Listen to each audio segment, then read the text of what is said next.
Cultura, em especial nossa gente de Foz do Iguaçu.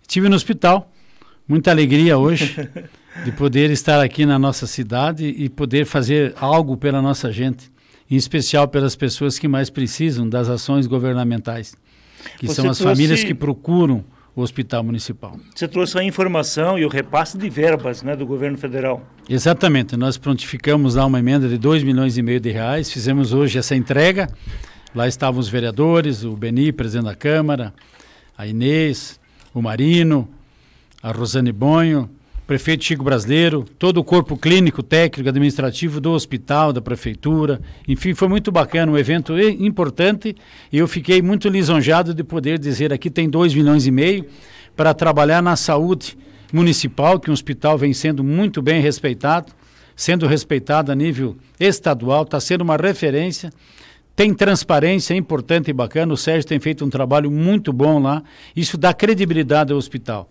Desde o início, quando assumi, procurei esse entrosamento entre o prefeito e o Ratinho Júnior, nosso governador, para renovar aquele convênio do Estado. Pena que ele diminuiu um pouco de valor, mas nós vamos buscar essa diferença em breve. E me coloquei à disposição em Brasília e no primeiro momento tive a oportunidade de ajudar a cidade com a liberação de 4 creches, que estão quase concluídas, de 8 milhões e pouco de reais. E agora essa oportunidade que me deram de poder destinar R$2,5 milhões para o nosso hospital. Fiquei feliz por isso. E mostro que é importante em Foz do Iguaçu e a região ter uma cadeira no Congresso Nacional. Os benefícios são certeza que eles virão.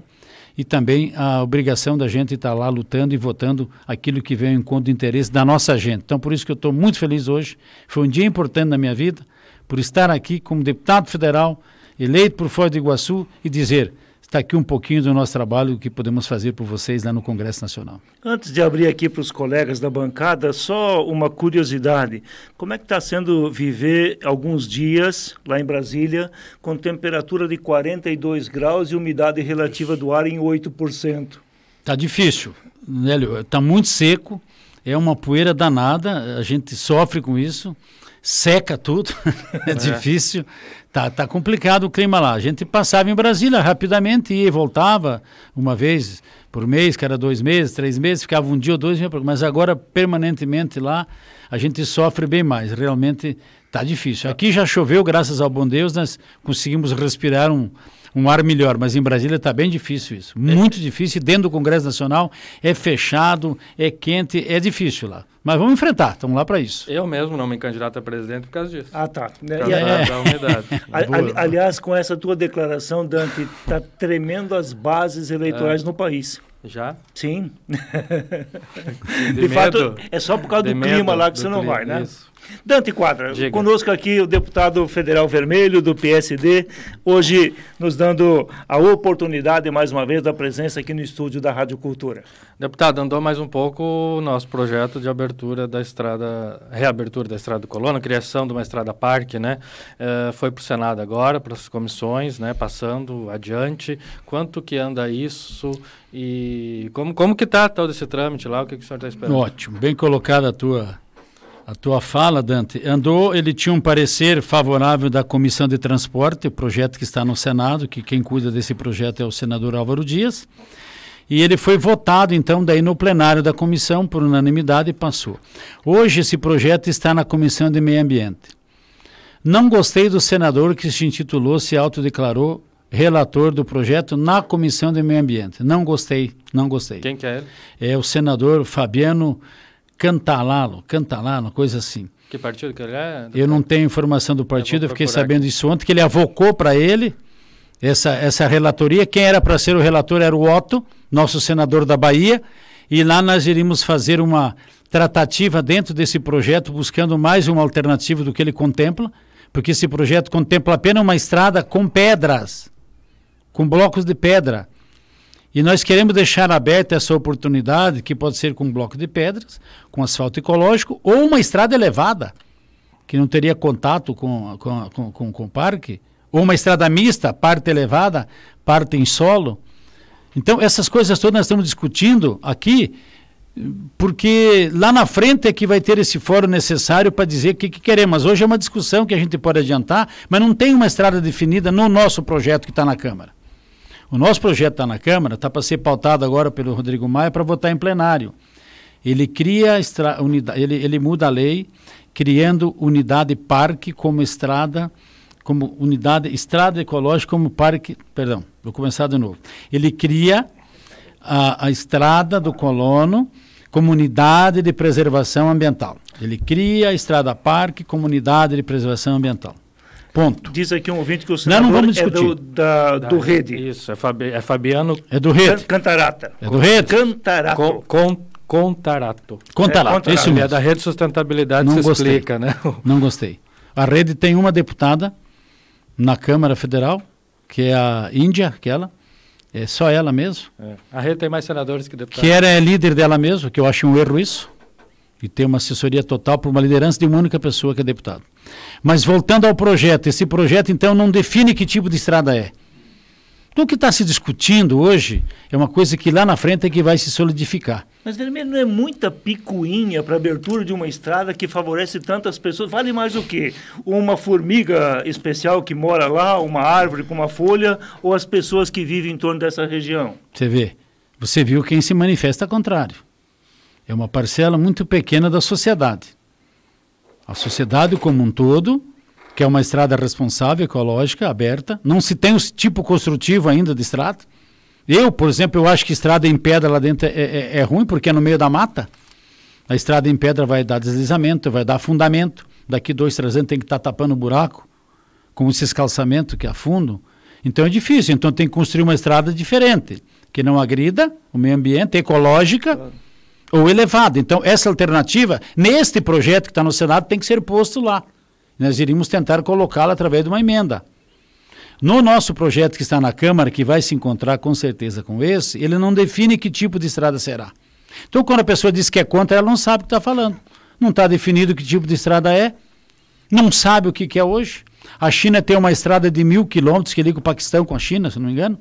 É uma estrada elevada, dentro de um parque.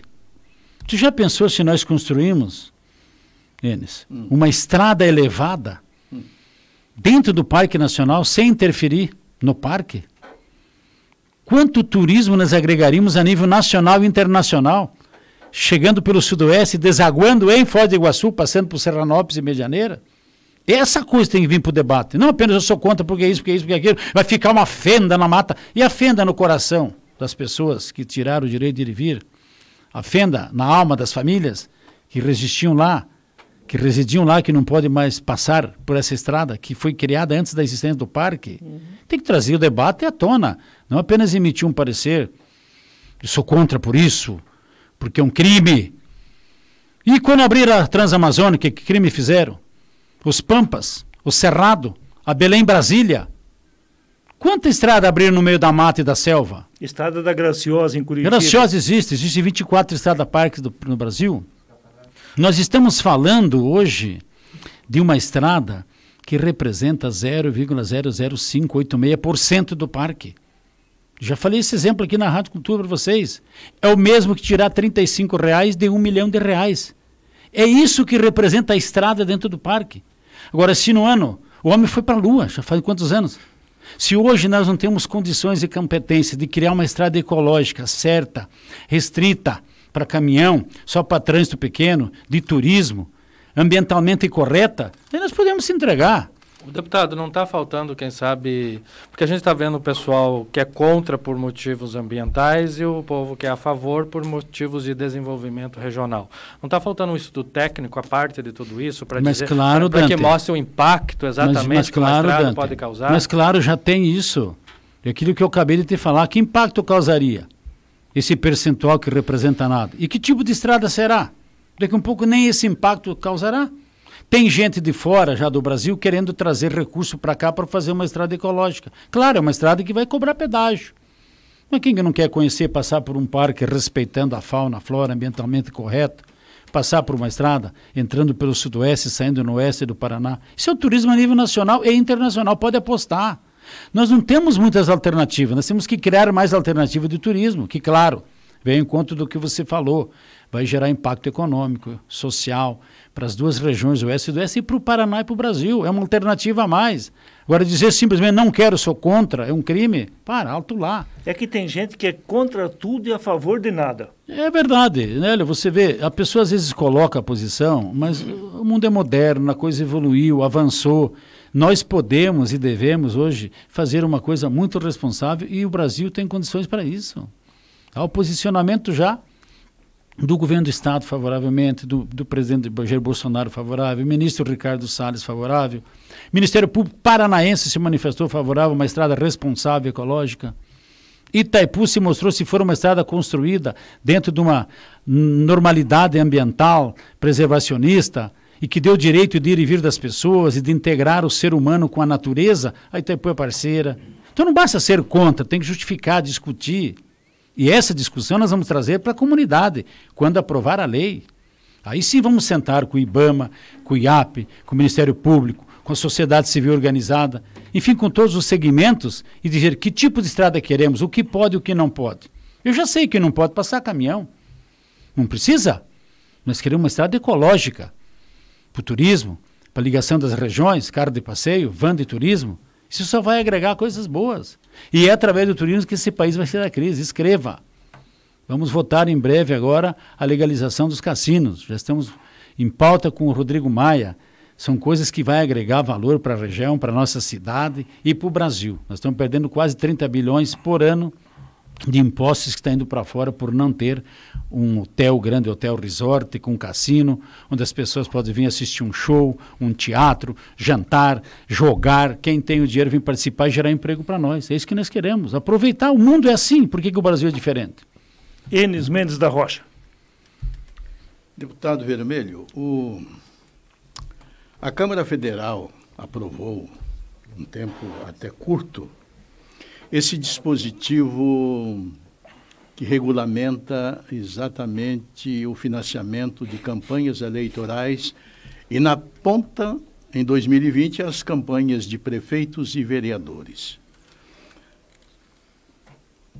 Aprovado na Câmara, ele foi para o Senado, mas o Senado apreciou e viu que tinha uma série de medidas polêmicas, né, como, por exemplo, mexe com a ficha limpa, afrouxa, melhor dizendo, a questão da ficha limpa. Esse fundo partidário que foi liberado pela Câmara, pagar despesas de candidatos como advogados, compra de veículos, por aí afora. Tem tanta coisa aqui que eu apenas deixei como destaque isso aqui. Acontece o seguinte, o Senado, no texto original, ele fez um monte de mudanças ali, praticamente ficou só, digamos, aquilo que eles concordaram. Esse projeto, pela sua natureza, ele retorna à Câmara Federal, porque ele foi mexido. Andaram mexendo ali e tal, inserindo e tirando muita coisa. Acontece que o tempo é curto. O Enes já retornou, já votaram. Porque já. Ele terá que ser votado, ele terá que ser votado rapidamente, não, já porque votaram. O presidente tem que homologar isso até 3 de outubro, que é exatamente a data limite, porque as eleições do ano que vem vai ser 3 de outubro. O que vai acontecer? A Câmara vai manter aquilo que o Senado mexeu? Enes, a Câmara já votou. Já. Na quarta noite eu participei de 3 votações, depois eu peguei o avião para cá. E não sei o final, não vi ainda o texto final, como é que ficou. Eu sei que eliminaram alguns itens, que o Senado também não concordava lá. Não se discutiu o valor do fundo partidário. Essa questão de assessoria jurídica para os partidos se manteve. Uma delas eu sei que se manteve, porque o partido... E aí dizia, mas é caixa 2. Mas como que é caixa 2? Se você contrata um advogado para defender uma coligação, defender um partido, defender uma candidatura, o advogado vai dar nota. Você vai pagar pelo fundo partidário. Isso não é caixa 2. O Rodrigo Maia falou ontem à noite até na Globo, eu assisti no Bial, defendeu muito bem isso. O presidente Bolsonaro tem um prazo para vetar algumas coisas que foi votado na Câmara ou no Senado. Esse prazo você tem razão, tem que ser agora por causa das eleições municipais do ano que vem. Aí o pessoal pergunta, mas por que o fundo partidário? Mas veja, tinha doações particulares e privadas de campanha. Fundo eleitoral, você está dizendo? Tem eleitoral e o partidário. Uhum. As pessoas eram contra. Fundo partidário. Aí foi para o fundo público. Então, o fundo público é quem sustenta as eleições, as despesas das eleições, do TRE, do TSE, do fundo dos partidos ou do fundo eleitoral. É público hoje. Então, às vezes, você fica numa encruzilhada. Fundo privado, não quero porque os deputados, os senadores, os prefeitos vão se envolver com doadores particulares. Então, tem que ser público, porque você não faz eleições sem recurso. A eleição custa dinheiro. Seja para organizar, seja para manter, seja a estrutura eleitoral do TSE, do TRE, como falei, e também dos partidos. Então, de algum lugar tem que vir o recurso. Agora, claro, não dá para ter abusos na aplicação desse recurso. O ano que vem tem eleições. São 5.400, 5.600 municípios. São 57 mil vereadores e 5.600 prefeitos que estarão disputando a eleição. Vai precisar de dinheiro para organizar as eleições, tanto nos tribunais como nos partidos, para poder organizar sua chapa e fazer a eleição acontecer. Eu sou a favor de abusos, mas defendo que o financiamento tem que ser controlado pelo governo para não cair na iniciativa privada, senão você vai ter uma seleção de candidaturas totalmente vinculadas com o grande poder econômico, como já aconteceu muitas vezes no passado no Brasil. Então, não vi o texto final aprovado, eu estava em viagem para cá, participei de 3 votações, mas então logo tiver eu já tenho condições de ser mais claro na minha posição. Enis, se permite só colocar no ar a ex-prefeito de Foz do Iguaçu, Ivone Barufaldi, está no telefone conosco, quer fazer uma participação. Canal aberto, bom dia, bem-vinda, Ivone. Bom dia, como é que vocês estão? Tudo bem? Bem, bem. Diga lá. Fico feliz. Eu fico feliz que o deputado está defendendo aí o parque. Eu fui uma pessoa que passei muitas vezes aí e acho que prejudicou realmente muitas cidades pequenas. Mas o que eu queria perguntar realmente para ele, que é da área, da pasta que ele está defendendo, porque é uma pergunta que está assim, na cabeça de muitas pessoas. Você estaciona seu carro, aí você é multado. Você paga R$10, era em vez do período. Muitas vezes você nem encontra as pessoas para te cobrarem nisso, se você não tiver antenado, não tiver dinheiro na mão, coisa parecida. Porque essa multa a gente paga depois R$10, tudo bem. Porque depois ela se transforma uma multa de trânsito e você perde sua carteira. Se há a possibilidade dele defender isso. Ivone, eu agradeço a tua participação, um prazer te responder, você que é nossa amiga, ex-prefeita, grande empresária local, obrigado por essa oportunidade que você me dá. O Matheus, meu filho, e o Beltrame já me cobraram isso e nós estamos discutindo já em Brasília isso, nessa questão da Zona Azul, né, do estacionamento local. Não tem o porquê você levar pontos por estar estacionado no lugar errado, porque não achou, ou porque não tem um cartão. Na verdade, Vermelho, você não está no lugar errado. Você está pagando R$10 porque você levou uma multa. Sim, correto. Mas daí dessa multa que você põe em dia mesmo assim, você vai para a multa, né? Perfeito. E essa multa, eu não vejo por que pagar uma multa se você está pegando a tua carteira porque você está num estacionamento que existe. Não, eu sei disso. Mesmo nessa questão da legalidade que você falou, num lugar legal, você leva a multa por estar vencido o horário, mesmo estando num lugar permitido, né? Não, eu acho que a multa, o valor até que é normal cobrar, porque você tem que aprender pagando de alguma forma. Agora, até ir para uma carteira, perder os pontos, eu não entendo. Você já está pagando a multa. É verdade. Por que você tem que perder seus pontos? Nós estamos mexendo agora nesse sentido também, porque envolve uma série de coisas. A questão da autoescola, o pessoal de Foz até esteve lá nos visitando em pouco tempo, a nível de Paraná, a nível de Brasil, e está tendo uma tratativa que vem desde as cadeirinhas do projeto do presidente, que ele queria que desse os pontos na cadeirinha, mas não mexesse no bolso, na questão financeira. Esse ponto que você me fala é o contrário, você paga a multa, mas não tem o porquê levar ponto. Eu acho injusto isso. E nós também acho. Vamos exatamente trabalhar esse assunto, Ivone, e é importante, porque não é justo. Você está estacionado, pagou, aí você vem ver uma multa normal de trânsito e pega os pontos na carteira. Eu concordo com você, já fui cobrado por isso aqui pelo nosso escritório, e nós já estamos cuidando desse assunto também em Brasília, mas você lembrou muito bem isso. Parabéns. Valeu, muito obrigado, Ivone Barufaldi, pela participação aqui no Contraponto da Cultura. Enis Mendes da Rocha, por favor, complemente a sua colocação. Deputado, qual seria o destino de uma proposta, a começar pela Câmara Federal, mas no Senado como um todo, que apontaria, por exemplo, os filiados dos partidos participar um pouco mais do seu partido, contribuir financeiramente para com o partido, para que ele tivesse exatamente recursos para ele próprio financiar a sua campanha eleitoral. Todos os partidos, deputado, não é só um ou seu partido. Qual o destino que seria isso, uma vez que já se tem rádio e televisão de graça? Nós não temos essa cultura ainda, infelizmente. Até discutimos essa semana no PSD em Curitiba a questão de uma doação por parte dos filiados, ou por parte dos membros do partido, ou por parte das comissões provisórias ou dos diretórios, para fazer frente às despesas regionais também, que o partido também tem despesa na sua sede, com aluguel, com pessoal, com água, com luz, e às vezes o repasse do fundo eleitoral, partidário, perdão, ele não é suficiente para fazer as despesas. É baseado na bancada que tem. Quando eu estava no PTB, o PTB recebia R$24 mil por mês. Mas não pagava, tinha sede, funcionário, água, luz, telefone, em Curitiba, o diretor estadual, tinha que aportar sempre um pouco mais de recurso, porque não era suficiente. Mas o PTB só tinha um deputado federal, que era o Alex Canziani. Então, é baseado na bancada. Lá fora, os Estados Unidos, por exemplo, há uma arrecadação grande, você tem muitos doadores, né? Partidário e eleitoral. Nós não temos essa cultura ainda. Isso seria a solução. Essa tua colocação, Enes, seria o ideal. Que o eleitor, o simpatizante, ou o filiado do partido pudesse bancar tanto a despesa da estrutura do partido, como também a questão das eleições. Mas, infelizmente, ainda não chegamos nesse ponto aí.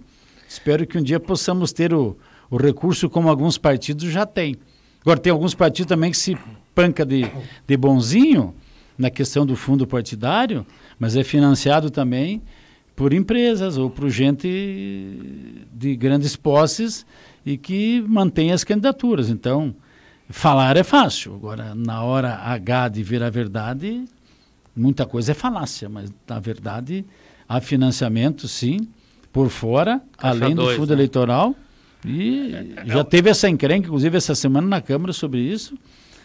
Foi bastante discutido, exatamente na votação de alguns pontos que o Senado derrubou da questão do fundo partidário. Uma das polêmicas que está nessa mudança aí que está sendo feita é que vai ficar permitido, por exemplo, que a pessoa pague um advogado para se defender de um processo eleitoral com esse dinheiro.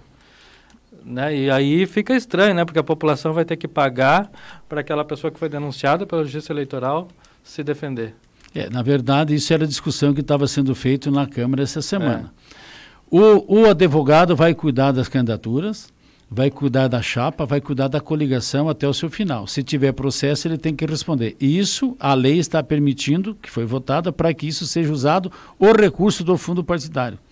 Exatamente porque não é caixa 2, é recurso quente. Então, se você tem um advogado e tem que defender o partido, ou a coligação, ou alguma candidatura em decorrência da eleição, você vai usar o fundo partidário para pagar esse custo jurídico. Mas não fica estranho, deputado? Porque daí o político, o candidato, ele comete um crime eleitoral e depois ele usa o dinheiro público para se defender desse crime. Mas daí no crime eleitoral não pode usar o dinheiro público, né? Estou dizendo na questão da coligação. Na defesa. Na defesa partidária da coligação, agora de crime eleitoral, particularmente de cada um é responsável pelos seus atos. Não pode usar dinheiro público. O Nelson Meira, lá do Ouro Verde, ligou aqui, está parabenizando o deputado Vermelho pela luta na reabertura da Estrada do Colono. Luiz Carlos mandou um recado pelo WhatsApp dizendo bom dia, deputado Vermelho. Está perguntando, o deputado Vermelho recentemente, diz o Luiz Carlos, o Ministério Público Federal sobrevoou a Estrada do Colono. O senhor sabe dizer com que recurso isso foi feito? Com que recurso foi feito esse voo? Quem patrocinou? Ele diz, Luiz Carlos, o Ministério Público Federal não colocou o carro na frente dos bois? Eu quero agradecer o Nelson, Nelson Meira, pela oportunidade, obrigado. A tua pergunta, Luiz Carlos, é muito importante. Eu até hoje não sei se foi o Ministério Público ou se foi alguém do Ministério Público, algum membro do Ministério Público. A matéria é bastante confusa. Eu não sei se essa manifestação é do Ministério Público, do seu representante, ou se é de algum membro que integra o Ministério Público. Algo está sendo levantado, já vi comentários sobre isso, mesmo porque misturaram a pedreira aqui do Neto, antigo falecido Neto, hoje aqui, do chocolate caseiro do Darcy, misturaram aquela pedreira com a estrada, com o Parque Nacional, que liga lá oeste e sudoeste, fizeram a mesma matéria, o próprio jornal fez essa matéria, ficou muito confusa essa matéria, isso aí ficou, não trouxe a realidade. Uma coisa é a pedreira, que não está dentro do Parque Nacional, está para o lado de cá do rio, que foi fechada por estar sendo explorado numa área ilegal, ponto. A outra coisa é a discussão democrática feita pelo Congresso Nacional, que é quem legisla, quem faz as leis, quem aprova a Estrada Parque Caminho do Colono. É totalmente diferente. Agora, misturar as duas questões, mostrar o pó, a questão ambiental da pedreira com relação à estrada, eu acho que daí teve um pouquinho de excesso. Né? O Grilo Vermelho está mandando aí parabéns, dizendo que você está fazendo a diferença pela nossa cidade, e o Agenor Miranda, aliás, foi ex-vereador aqui em Foz do Iguaçu, está dizendo que ele tem familiares em Capanema e que esses familiares estão muito felizes com a possibilidade da abertura ou da reabertura da Estrada do Colono. Valeu, Grilo, obrigado pelo apoio aí. Agenor Miranda, nosso amigo, foi churrasqueiro do meu avô, quando tinha churrascaria lá em Saldo Lonta, grande amigo, foi vereador, pessoa que eu gosto muito, admiro. De fato, ele tem parentes em Capanema e na região sudoeste toda, e conhece a realidade lá, né, Agenor? Forte abraço, irmão. O Carlos Martins diz, bom dia, gostaria de saber do deputado Vermelho se o dinheiro para o Hospital Municipal aqui em Foz do Iguaçu é fruto da verba paga para os deputados votarem contra os trabalhadores na reforma da Previdência. O senhor, quando votou em favor da reforma, pensou realmente no trabalhador? Pergunta o Carlos Martins. O que o senhor tem a dizer sobre a previdência parlamentar do Judiciário e dos militares? Pois estes estão blindados, não é mesmo? Diz o Carlos Martins, a sua resposta. Carlos Martins, o Brasil ainda vai agradecer a reforma previdenciária. Pode apostar nisso. Tanto é que ela começou com 30% a favor e 70% contra. E acabou com 64% a favor e 30% contra. É a modernidade, não adianta. Nós temos que fazer com que as futuras gerações possam ter direito à aposentadoria. Se não se tomar uma atitude agora, como foi feito, nós não íamos ter condições de pagar a aposentadoria nos próximos 5 anos. E para quem? Para quem ganha 1 ou 2 salários mínimos. Então tem que preservar esses pequenos proventos. Como? Através da reforma. Se não enxugar, não paga. A questão dos militares vai ser votado ainda. Vai ser discutida em separado. A questão do judiciário também. Então eu acredito que aos poucos vai modernizar todas as categorias. Esse dinheiro que vem para cá é um dinheiro da emenda parlamentar. Eu acho que você deveria agradecer essa oportunidade da nossa cidade ter mais 2,5 milhões agora para atender à saúde de Foz do Iguaçu e da região. É um dinheiro sagrado que vem para ajudar as famílias que procuram o apoio e o socorro no Hospital Municipal. Todas as vezes que tivermos emenda à disposição, nós vamos trazer para Foz do Iguaçu, para os municípios que nós representamos, como maneira de diminuir um pouco a dor e o sofrimento das nossas pessoas. O Brasil tem que modernizar, meu querido Luiz. É para frente que se anda. Me perdoe, mas nós temos que sacrificar um pouquinho agora para gerações futuras, o teu filho, o teu neto, talvez, tenha oportunidade de ter uma previdência. Carmen Dantas diz o seguinte aqui pelo Facebook: o deputado Vermelho deveria ficar vermelho de vergonha. As políticas ambientais do Bolsonaro, já dá para entender qual será o destino do Parque Nacional. Simples, o parque irá acabar. Basta ver os índices de mortes de animais que ocorrem na Argentina. E assim continua, me parece que está por aí a essência daquilo que ela quis dizer. A Argentina, querida, é uma estrada de terra, sem controle, sem fiscalização, sem tela de proteção, sem passagem de animais. Agora eu pergunto para você, quantos hectares, 1.000 hectares queimaram nesses dias passados? Quanta mata é desmatada irregularmente? Em quantos governos? Não nesse. Quantos governos passados? Nós estamos falando de 0,005% de uma estrada ecológica responsável. Então, não dá para radicalizar o assunto ambiental, tem que ser discutido. E não é aqui nesse momento que nós vamos discutir, porque você não pode retornar a minha fala, mas eu agradeço a tua participação. Deputado Vermelho, em relação à Escola Nacional de Turismo, como é que está andando isso? Esse é um tema muito bacana, fico feliz de você puxar esse tema. Começou com o Fernando, né, Beltrame, numa reunião no gabinete. Deputado Vermelho, estamos fazendo um trabalho aqui, um hotel escola para ensinar a nossa pessoa, porque Foz do Iguaçu é o segundo roteiro turístico do Brasil e nós vamos ser o primeiro em breve, viu? Aposte nisso. Aí eu falei, pô, é uma boa ideia, vamos pegar. Já pensou em ensinar as pessoas a receber o turista, a ter uma profissional? O hoteleiro vai ficar feliz, ele vai contratar uma mão de obra própria, pronta, sem ele ter que estar gastando para formar. Fomos para o ministro e para o Malab, que é o secretário executivo. Ele falou, não, pode parar. Vamos fazer uma escola nacional de turismo. Vai ser a primeira em Foz do Iguaçu. Aí estava a Uniwest, juntou o Fernando aqui, o Paulo lá em Cascavel, a turma toda. Fomos a Brasília já 2 vezes, ou 3. O prefeito Chico foi em uma ocasião também, o Piola foi em outra agora. E eles abraçaram essa ideia a nível nacional. Então querem fazer agora 3 escolas nacionais, ou 4, a nível de Brasil. Sendo que a primeira no sul do Brasil vai ser a nossa querida Foz do Iguaçu. Está caminhando bem, a passos largos. Devemos ter agora o convênio interministerial assinado em breve entre o MEC, Ministério da Educação e Cultura, e o Ministério do Turismo. Será aula presencial e à distância. Nós vamos formar o cidadão em todas as áreas do turismo, não é só para o hotel. Então, o nosso turista que chega aqui vai ter profissionais formados. E a nossa gente de Foz do Iguaçu, do Paraná, e quem participar à distância, vai ter a oportunidade de ter um certificado e uma formação em todas as áreas do turismo que ele pertencer. Seja no transporte, seja na recepção, seja no hotel, enfim, que diz respeito a um ensino profissionalizante que atende o turista. Isso é qualificar nosso pessoal, melhorar a renda dessas pessoas, dar oportunidade de trabalho. Essa cidade está abrindo vaga a cada momento que passa. Isso aqui vai ser uma loucura, vai ser a primeiro roteiro turístico do Brasil em breve, pode apostar. Muitas obras estruturantes e nós temos que se preparar para o turismo. Porque é ele quem vai alavancar e está alavancando a nossa cidade e vai tirar o Brasil da crise, é o turismo. Pode apostar nisso.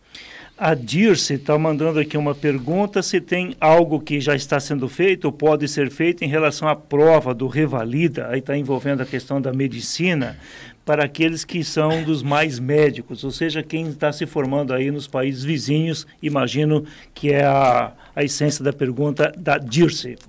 Nós estamos tratando esse assunto, até essa semana teve um pessoal de Foz do Iguaçu, lá em Brasília, no gabinete, terça e quarta-feira, se não me falha a memória, tinha um liminar na mão, inclusive, e não deixaram eles fazer a prova, enfim, fomos no Ministério, a nossa assessoria deu todo o apoio a eles, nós estamos caminhando para a solução desse problema, sim.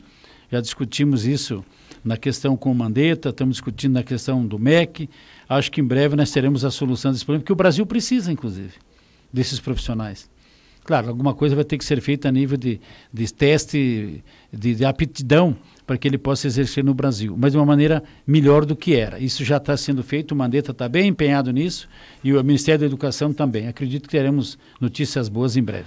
Deixa eu explicar um pouquinho mais sobre esse assunto, deputado, porque o prefeito de Cidade do Leste ele nos informou que existem 28 mil brasileiros estudando medicina aqui do outro lado da fronteira, só aqui em Cidade do Leste, fora as outras cidades paraguaias, Assunção também tem bastante, tudo mais. E o CRM nos deu uma entrevista, já faz uns 3 meses, mais ou menos, anos por aí, o conselheiro do CRM do Paraná.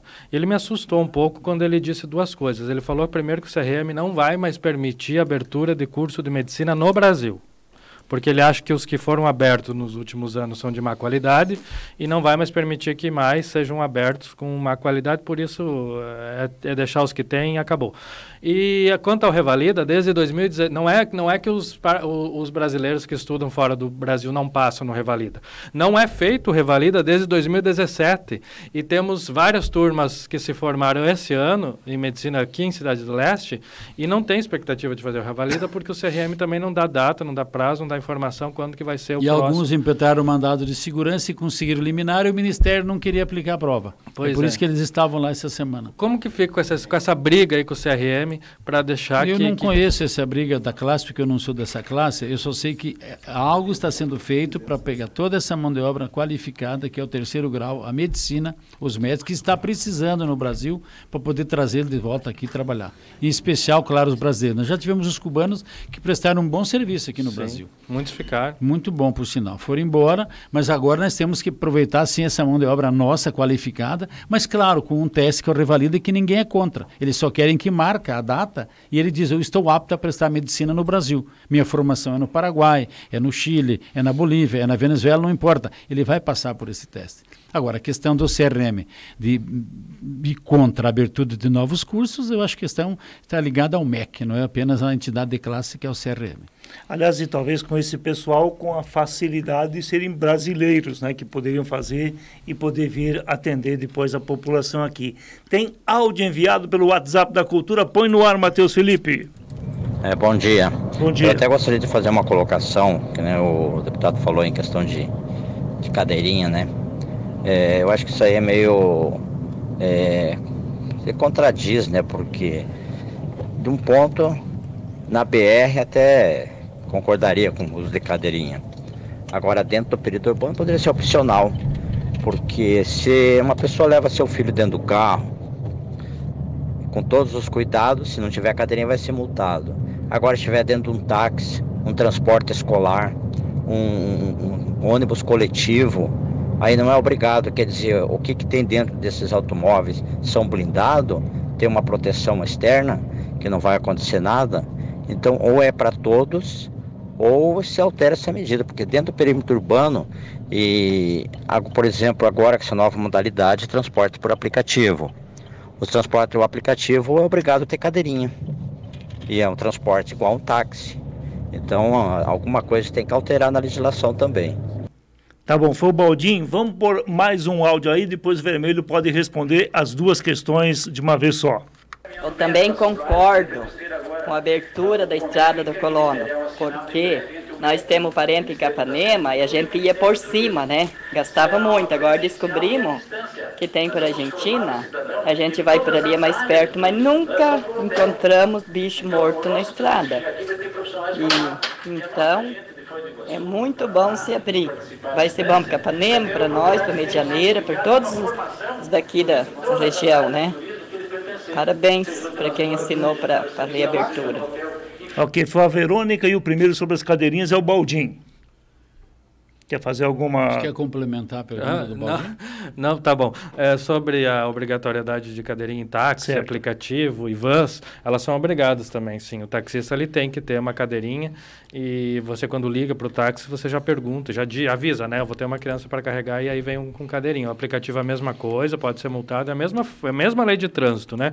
O único, Nelly, que daí que me espanta é o transporte coletivo. Esse realmente nenhuma lei de trânsito vale. Lá você pode andar em pé, lá você pode andar sem cinto de segurança, e lá 6 você pessoas pode... por metro quadrado? 6 pessoas por metro quadrado, lá você pode levar criança em cadeirinha também. Transporte coletivo não vale lei nenhuma. Para todos os outros tem sim a mesma legislação, né, deputado? Verônica, obrigado pela tua participação. Nós estamos com a consciência tranquila que estamos fazendo um bom trabalho, não apenas para ligar o oeste e o sudoeste, mas para dar uma oportunidade de turismo, geração de emprego e renda para o Sudoeste, Sudoeste, Oeste e para o Paraná também. Baldinho, nós temos que avançar muito ainda. Agradeço a complementação aqui do Dante, dessa pergunta.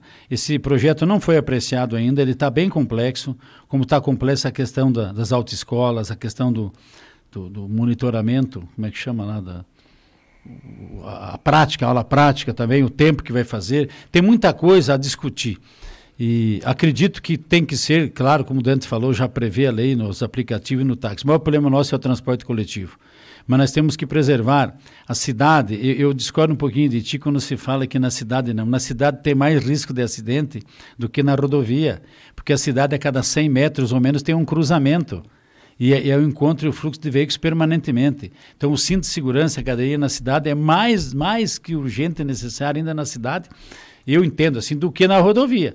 Mas temos que avançar bastante nesse sentido e eu acredito que aos poucos a gente vai modernizando o Brasil e melhorando dentro do possível aí para todo mundo. É a mesma coisa dos extintores de incêndio, é obrigatório, não é obrigatório, volta a ser, não é. Tem muita coisa a ser discutida nesse sentido que fala em segurança de vidas, né?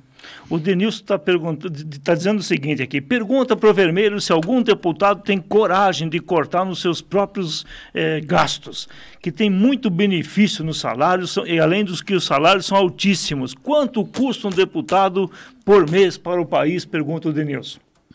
Eu sei que um deputado ganha líquido R$24 mil por mês, uma verba de gabinete para escritório, para funcionário, para água, luz, telefone, passagem aérea para o deputado, despesa, estadia, mais R$36 mil no Paraná. Então, aí você faz a tua análise aí. Muita coisa que posta na internet não é verdade.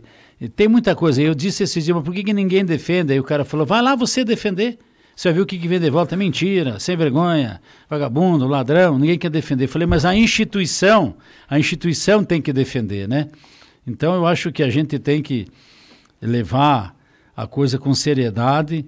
Você também pode pesquisar aí. Eu não faço parte do sistema de aposentadoria da Câmara, eu abri mão, eu vou exercer um mandato a 2 em prol de todos, e não é 10 mil a mais, 10 mil a menos que vai mudar a situação.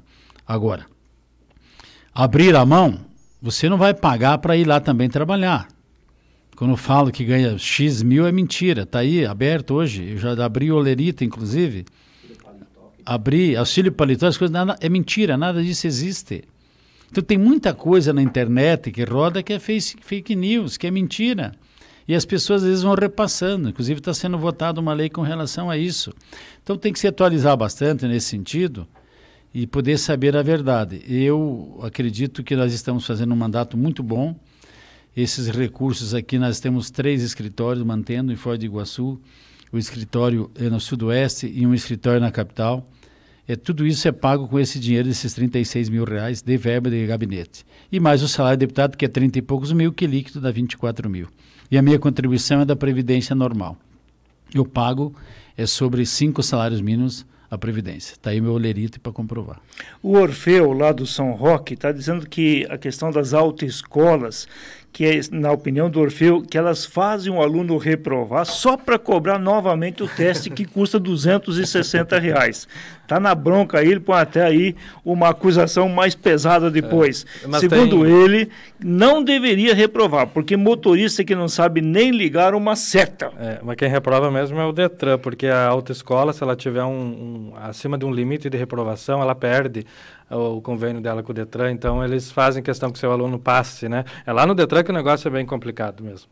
Um abraço, Orfeu, obrigado pelo carinho da audiência. A gente fala, né, o deputado tocou no assunto, é muito caro tirar a carteira de motorista no Brasil, é muito demorado e não tem resultado nenhum, porque o Brasil lidera o ranking de acidentes de trânsito. Nos Estados Unidos custa $50 para retirar a carteira de motorista, não sei que tipo de aula que eles fazem, eles têm lá, mas custa muito barato. E dá resultado lá. Eu acho que está muito mais na questão da punição, de se você infringir a lei, do que nessa formação aí, que virou quase que um caça-níquel no Brasil. Isso está sendo bastante discutido em Brasília também. Inclusive a questão da obrigatoriedade da autoescola ou não. A questão das taxas, tem lugar que cobra R$1.000 na carteira, outro lugar cobra R$1.500. Tem as taxas governamentais a nível de estado que dá para abrir mão. Então nós temos que... E nisso o presidente está certo, tem que baratear e ter acesso às pessoas à possibilidade de ter a sua carteira nacional de habilitação, da maneira mais simplificada possível. Aí é uma guerra, inclusive, com quem está estabelecido. Nós estamos sofrendo com isso lá, porque há a necessidade, por exemplo, a questão do teste de saúde ser pelo SUS, e não pelas clínicas já estabelecidas, que investiram, que gastaram, o pessoal estava lá defendendo, a questão das taxas e do custo, essa questão da formação, da reprovação, de fato não é autoescola, quem faz o teste é o Detran, né?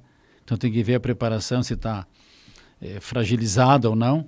Então é complicado, mas vamos lá, vamos para frente. Por causa da questão do horário, Enes Mendes da Rocha, a última pergunta, o último questionamento para o deputado Vermelho, que nos dá a honra da presença hoje aqui no Contraponto da Cultura. Deputado, nos últimos anos, a iniciativa privada, especificamente na área de turismo em Foz do Iguaçu, anda a passos largos. A amplitude de que se nota exatamente no setor turismo é digno de elogio a cada dia. A gente nota que aquilo que surgiu na Estrada das Cataratas em termos de hotelaria, de gastronomia, de recreação, de diversão, é digno de nota. No entanto, a 469, ela continua a mesma dos anos 60. O mesmo tamanho, Asfalto, evidentemente, está certo, tal, mas o tamanho é o mesmo. Então, diante do que está sendo programado para crescer ainda na área de turismo, na Estrada das Cataratas, será impossível um desenvolvimento à altura se não tiver essa duplicação rápida. E lá o Centro de Convenções, que acho que já passou dos 30 anos e que não terminou, e de elefante branco virou a hipopótamo velho. Então, aquilo ali fica sem uma definição local, porque é uma empresa que tem 3 donos e, ao mesmo tempo, não tem nenhum, e virou, como não deveria deixar de ser, uma cabine de emprego. Eu pergunto ao senhor o seguinte, o que é que pode mexer, como é que vai mexer esse doce aí de uma forma produtiva? Eu agradeço a tua pergunta, Enes Mendes da Rocha, meu querido amigo, e você tocou um ponto importante, nós não falamos aqui, Nélio e Dante. As obras estruturantes da cidade. Na história de Foz do Iguaçu, só na construção da Itaipu foi esse movimento que nós estamos tendo e vamos viver, estamos vivenciando agora em Foz do Iguaçu. Eu começaria pela segunda ponte, está aí, está construindo. Duvidavam, está aí. O acesso ao aeroporto, a duplicação, está começando. O pátio e a manobra e a reforma do terminal está sendo concluído. O Fundo Iguaçu participou muito dessa cidade doando projetos estruturantes para nós. Pista sendo aumentada. Exemplo, pista. Iam conceder o aeroporto sem ampliar a pista. Eu levantei essa bandeira e digo, não, vamos investir na pista. Quanto custa? 130 milhões de reais. A Itaipu paga, o Luna falou pago. Aí o Ratinho falou, tem projeto? Digo, Piola, tem projeto? Tem. Se trouxer o projeto, eu topo e a Brasília com você na Infraero. Entreguei o projeto. Piola me mandou o projeto, eu levei para o Ratinho. Marcamos a reunião na Infraero. Para tudo, vamos primeiro ampliar essa pista antes de vender, antes de dar concessão do aeroporto. A Infraero provou para a gente que não precisa ampliar 1 quilômetro, apenas 600 metros. O avião sai com o tanque cheio, carregado de passageiro e de bagagem, daqui para a Europa ou daqui para a América do Norte. 600 metros, quanto custa? Então custa 70 milhões. O Luna, general, banca, 55 milhões dele, 15 do governo do estado. Vai licitar agora para o final desse ano, começo do ano que vem. Olha o tamanho da dimensão. Você fala, perimetral, concluído o projeto, deve iniciar em breve.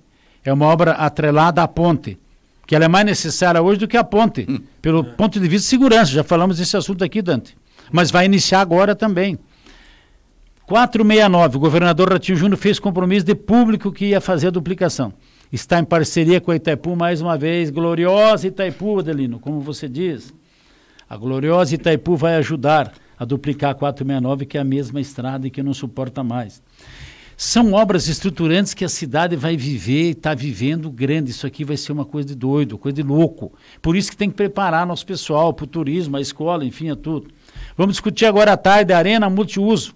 Quase 30 milhões de reais de investimento em Foz do Iguaçu, para termos grandes eventos também. Uma arena específica, né? João Morales está aqui, ó, vibrando com a ideia. Temos uma reunião hoje para tratar isso. Então, a gente está bem focado nesse sentido. Viaduto quase terminando. Viaduto quase acabando. As trincheiras já, a prefeitura, o prefeito Chico Brasil já anunciou aí em fase final de projeto para ser licitada. É uma transformação total que não se via. Ó, eu vim para cá em 89 para 90. Do Bandinho duplicou a General Meira, a Costa Silva acho que já estava duplicada, umas 2 ou 3 rodovias, Beltrame e Socorro aí. República Argentina, e nós não tivemos mais obras estruturantes. Está aí o projeto agora da Beira Rio, também foi no governo dele. Agora tem um projeto novo aqui que a prefeitura desenvolveu com a agência francesa que vai concluir. Nós estamos brigando para a implantação dos cassinos, eu faço parte da comissão. O Maia deve pautar logo para relatar. Olha o que isso vai gerar para a nossa cidade. O centro de convenções está sendo feito um estudo, o Piola me falou, de transformar num centro comercial interligado com o aeroporto, por esteira. O cidadão pode ter uma compra ali, ou um free shop, alguma coisa nesse sentido. Há uma ideia bacana. E eu quero parabenizar o Piola por esse sentido e pelo Fundo Iguaçu Turismo, pelo trade turístico dessa cidade. Você falou, é competentíssimo. É competentíssimo porque participa, faz reuniões, briga, dá projeto, banca as coisas. Isso faz com que a cidade cresça, porque tudo parte de um projeto. E a cidade nunca esteve tão unida como está nesse momento. Isso é importante. Governo do Estado, prefeito, Brasília, nós estamos afinados. interagindo com a comunidade, com quem pode fazer alguma coisa para melhorar o progresso, o emprego, a renda das nossas pessoas, da nossa querida cidade. Então isso, Enes, eu estou muito feliz por fazer parte desse mandato, de uma transformação, de uma modernização que o Brasil está vivendo, aproveitar a questão tecnológica, o avanço social que está tendo.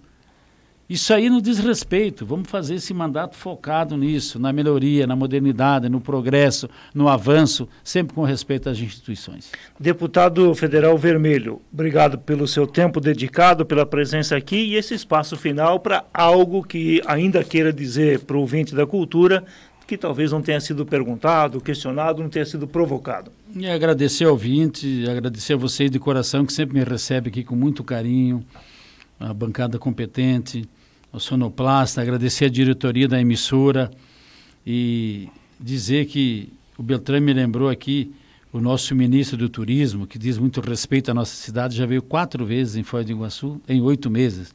Então isso mostra o vínculo, né, a importância que tem para a nossa cidade esse trabalho de estar atrelado ao turismo. Então nos diz respeito muito a isso, estamos tendo esse trabalho muito importante lá e a cada dia que passa nós vamos trazer mais benefícios para a cidade em nome de todos e exercer um mandato em nome de todos com essa dignidade. A gente tem limitações, todo ser humano tem limitação, mas se errar não é por maldade, errar é por falta de experiência talvez, mas graças ao bom Deus tenho trabalhado bastante, tenho feito um trabalho muito bom na Câmara Federal, participando de várias comissões que diz respeito à nossa cidade, à nossa região e ao nosso estado. E com esse entusiasmo todo, quero exercer esse mandato que a cidade nos deu, quem não deu está tendo a oportunidade de acompanhar e dizer que vale a pena ter um representante em Brasília e que a cidade não pode mais perder essa cadeira que foi conquistada. Seja comigo hoje, amanhã com o Dante, com o Nélio, com o Enes, enfim, com qualquer pessoa, mas a cidade tem que permanecer com isso. Obrigado a todos. Forte abraço, conte com a gente lá em Brasília, que é a mão amiga de vocês. Valeu, mais uma vez nossa gratidão ao deputado federal Vermelho, que hoje esteve aqui no Contraponto da Cultura, que volta logo depois do intervalo comercial. A Cultura de Foz está apresentando programa